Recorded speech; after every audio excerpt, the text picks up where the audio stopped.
one of my favorite things about a comedy show like this, and this is I think it's our fourth time doing this.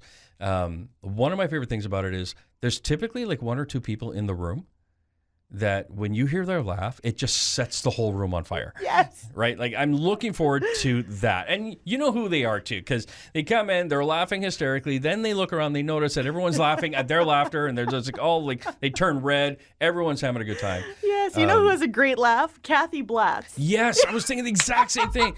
That is one of the most amazing ladies in this community and the best laugh ever. You always know she's in the room. Like, Yeah. I've had concerts where I know that Kathy's there because I hear that laugh. Yeah. I She's love one of my that. favorite people. I hope she comes to the date night. I hope she does, too.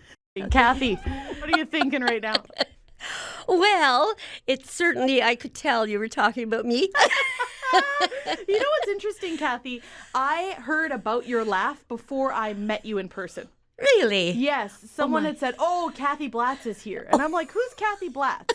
And I knew your daughter Lori, but I never really officially put your face to your name.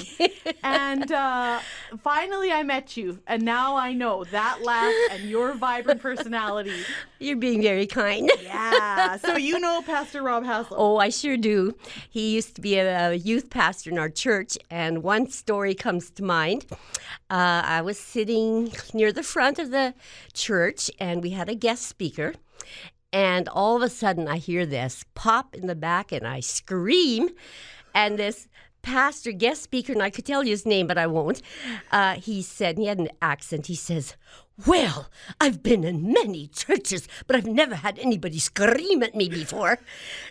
And as it turned out, I found out what had happened. Had been Rob's birthday, and the youth plastered his outside of his door with balloons. A young dad takes his little daughter out on his arm, and because she was fussing, I guess, and then she got a balloon, took her back to church, and it popped, and that's what set me off. Well, good. That is the appropriate reaction for a popping sound, is to scream. Kathy, you are full of, like, your life is like, there's a little bit of chaos. Oh, yeah. Just ask my family. Oh, my goodness, I believe it. Now, there's one story I want you to share because you told me once, and it is about a chicken breast in your purse. Oh, my goodness.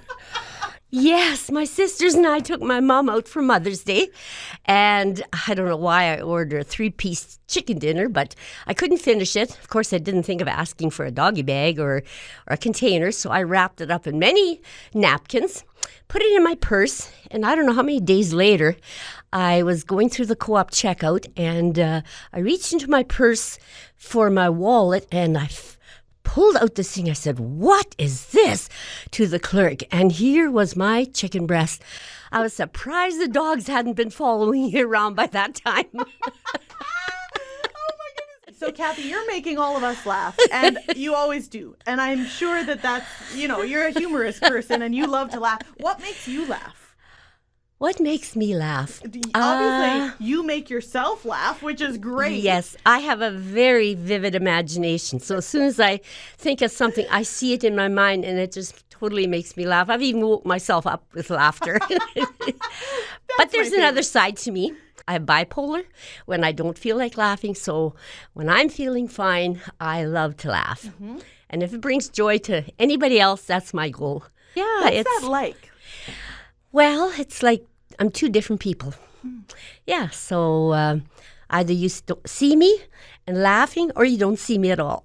Oh, I see. Okay, so you stay home when you're having the down days. Yes. Is it hard for you to schedule things then? Yes, it is, especially months ahead. Yeah. I can be really looking forward to a trip, and then I don't know what I'll feel like at that point. And yeah, that's kind of hard, but I enjoy I make use of the good times. I believe that, because even coffee with a friend, if you're not going to be good company, exactly. It's like, you know what? I can't. Right. That's and a lot of people don't know that about me, so I'm being very vulnerable here. You are. I'm proud of you. And you know what? It's good to talk about these things because someone else is listening who says, I was diagnosed as bipolar as well. Now they feel like they're not alone. Right. And the more open I've become, especially with our very close friends, it's very freeing because they say, "Come on over," and don't feel like it's just, you know what? Just come and sit here. Right. We'll be there. So that's very good to have friends like that.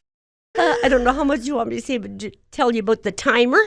One time I put something in the oven at home and I needed an ingredient, so I quickly run to the store to pick this up, and all of a sudden in the store I hear this beeping, and I thought, oh, somebody's got an emergency call. I bet somebody's going to be running outside. And I didn't see anybody. Well, I paid for my stuff, went outside, but the beeper's still going. Oh, where's the fire trucks? Where's the ambulance? I get into my car and it's still beeping, and I found it. I had put my timer in my pocket. Someone will think you have a bomb. It's a good thing you weren't in an airport